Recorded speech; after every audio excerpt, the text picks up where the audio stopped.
Chapter 6 Accounts of Non-Trading Concerns. Differentiate the capital expenditure from revenue expenditure.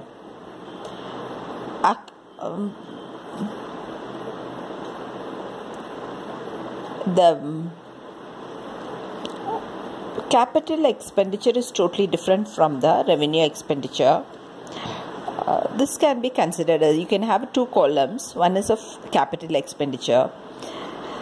Acquisition of fixed assets, land, buildings, plant, furniture. This is used for long-term use in the business is called capital expenditure. Purchase of goods for resale or for conversion into finished products comes under revenue expenditure.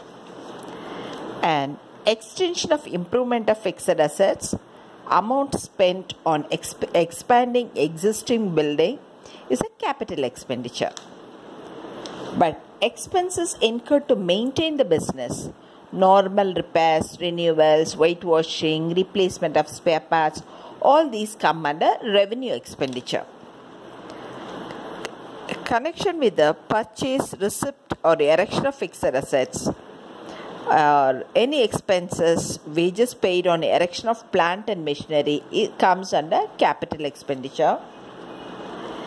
Expenses incurred in connection with the administration of the business, like rent, taxes, wages, come under revenue expenditure.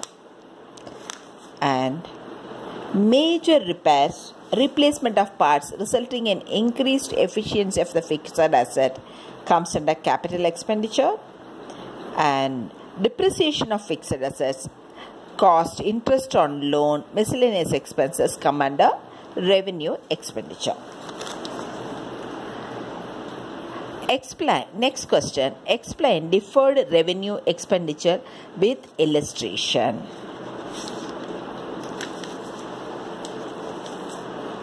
A heavy expenditure of a revenue nature incurred for getting benefit over a number of years is termed as deferred revenue expenditure.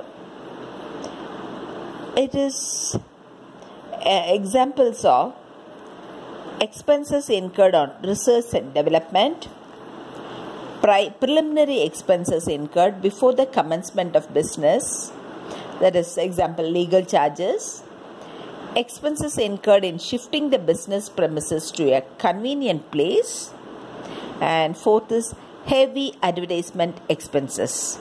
All these expenses are deferred revenue expenditure, and it is written off over the years during which the benefit is likely to lost. And parts C, this is a big question. Explain the difference between receipt and payments accounts and income and expenditure account. Receipts and payments account. This also you can have a tabular column. First heading is receipt and payments account. Second heading is income and expenditure account. Receipts and payments account is a real account. Income and expenditure account is a nominal account. Receipts and payments account is virtually a cash book. Income and expenditure account is like a trading and profit and loss account. In receipts and payments account, receipts are recorded on debit side and payments are recorded on credit side. But in this income and expenditure account, expenses and losses are recorded on debit side. Incomes and gains are recorded on credit side.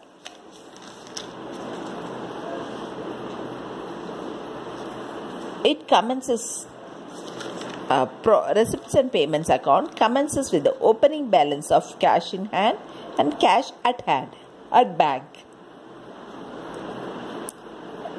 In income and expenditure account, there is no opening balance.